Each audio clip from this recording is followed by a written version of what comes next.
Good day sa inyong lahat. This is me again, Boss Vic Vlog. At muli nagbabalik for today's vlog. Pupunta tayo ngayon sa Batangas para mamiestahan sa katrabaho ko. Ito yung mga kasama ko lahat.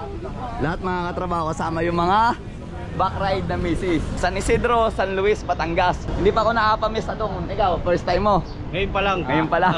Ako maraming beses na. Maraming beses. Pero sasakyan na gamit nyo. Sasakyan. Motor train motor.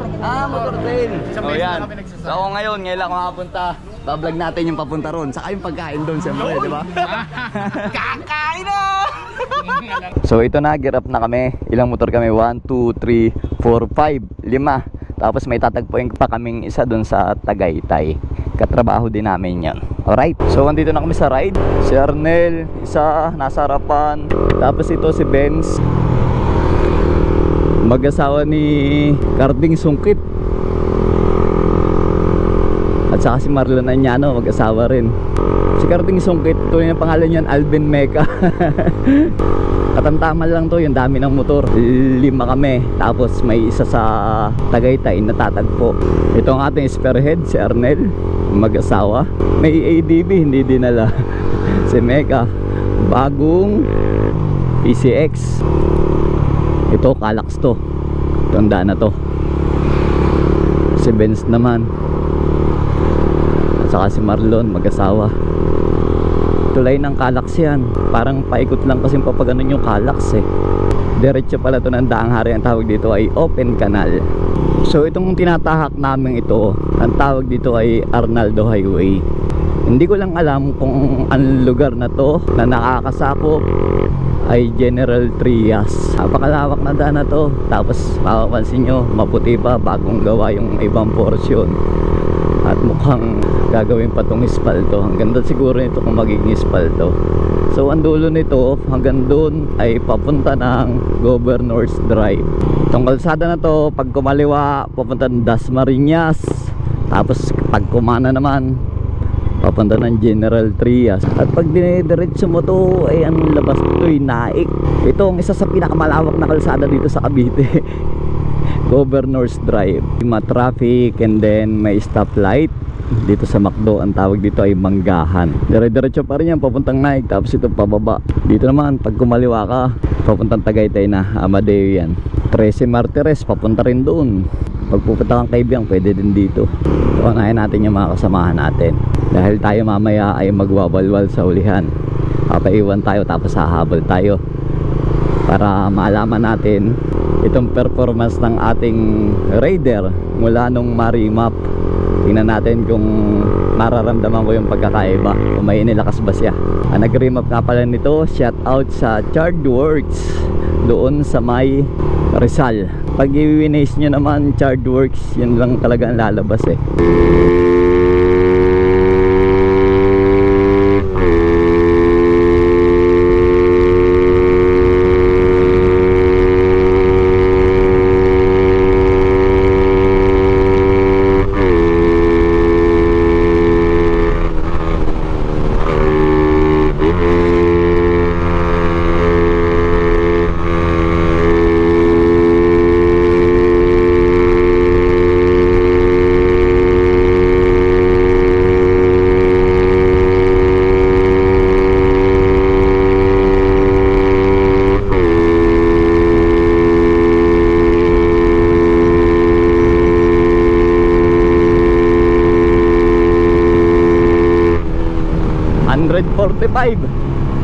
Incline ng konti.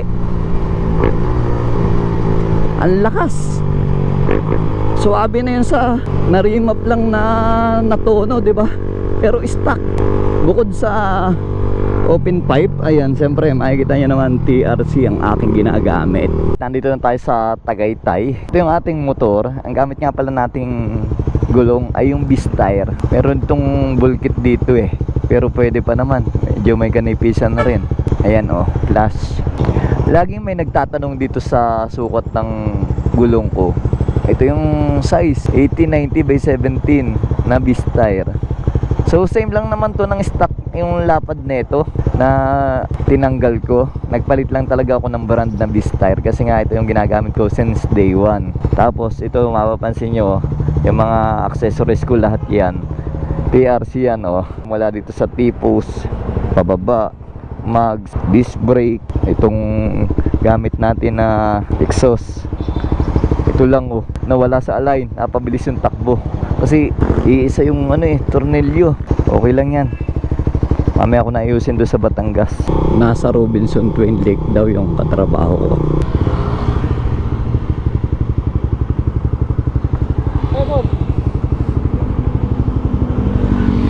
Si Jojo, mag-asawa. Saan kayo galing yan? Batangas.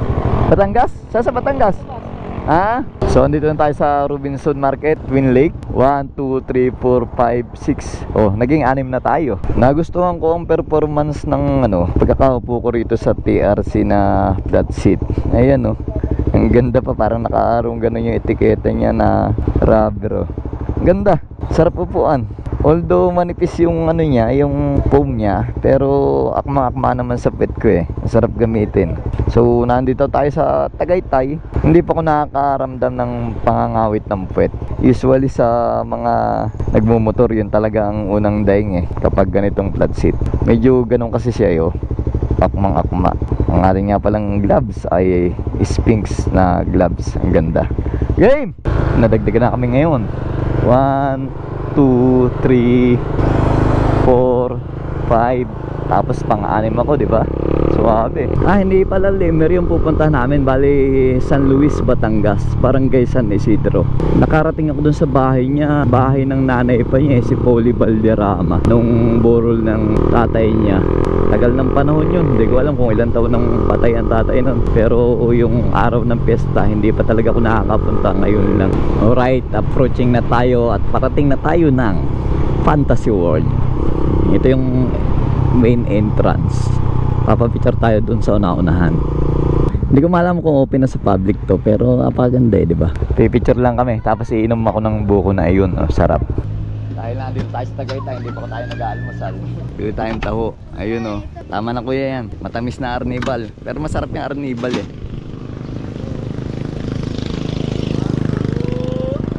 Ayun oh. Oy, gusto niyo ba taho? Taho. Sige. Tingnan ko nga itong PCX na to. May problema yata si linyador nito. Malalim naman. Hindi ginagamit. Kargado. Kargado yung driver. Picture lang kami. Bakit tayo doon? Ayun o. Picture. Parang first time eh no? First time ko lang dito. Sa motor. After namin mag picture taking dito, so nagigir up na sila. And then diretso na kami papunta ng San Luis, Batangas. Batangas City, Lemerita dito. Ang Kalaka sa Balayan dito. Dito tayo, kaliwa. So pinalampas lang natin yung mga kasamahan natin. Ayun. Para siguradong walang naiiwan sa tropa. Dapat pag ganitong tantuhan na antayin mo talaga pag may nauna. Ang liit ang tulay dito. One way lang. Oh. Dito tayo, kakaliwa tayo. Ito. Alright. Barangay Road na to. Wow, parang tunnel ah. Ang gandang liblib oh. Puro kawayan. May na-encounter kami yung tricycle dito. Alos hindi makaahon ito. May mga kargang paninda papunta yata sa pestahan. Tarik na akyat oh.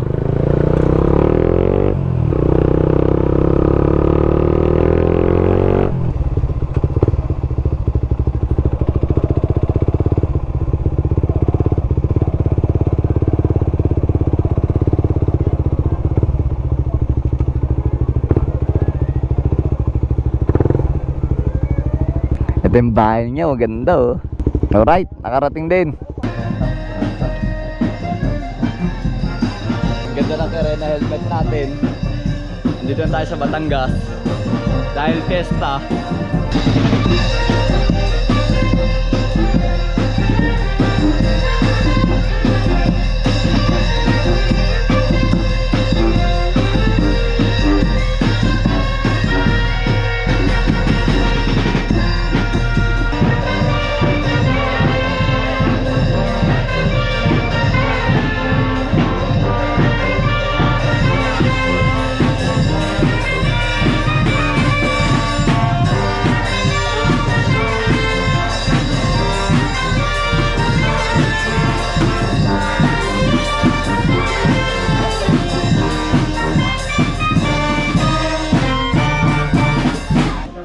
umalis na yung majorate, kami na may yung kakain, kami yung aatake sa kainan. Si Polly, oh, may-ari. Happy Pesta.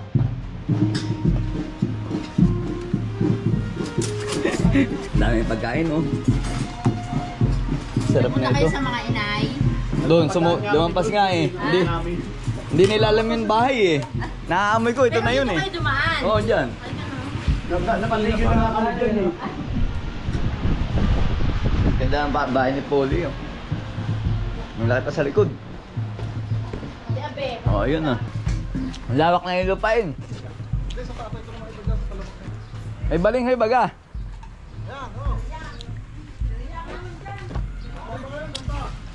Lawak. Ha? Ano kayan? Kabay siyempre. Oh, may bulalo pa din eh. Ito pala siya, sabi mong kubo. Sabi sa kubo daw pupunta. Ano ba klaseng kubo to? Kubo ba yan? Kalaki-laki mansion yan eh. Ayan oh. Bulalo. Ito yung nagpapaistar ng sabaw eh oh. No?